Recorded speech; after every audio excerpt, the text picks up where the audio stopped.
Gempa bumi bermagnitudo 6,1 mengguncang sebagian wilayah di Jawa Timur. Gempa dirasakan warga Surabaya di salah satu pusat perbelanjaan.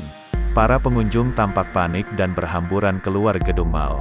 Gempa dirasakan pengunjung mal selama kurang lebih 5 detik dan membuat mereka takut. Kepanikan warga akibat gempa juga terjadi di Lumajang, Jawa Timur. Para pengunjung sebuah pusat perbelanjaan panik dan berusaha keluar dari gedung.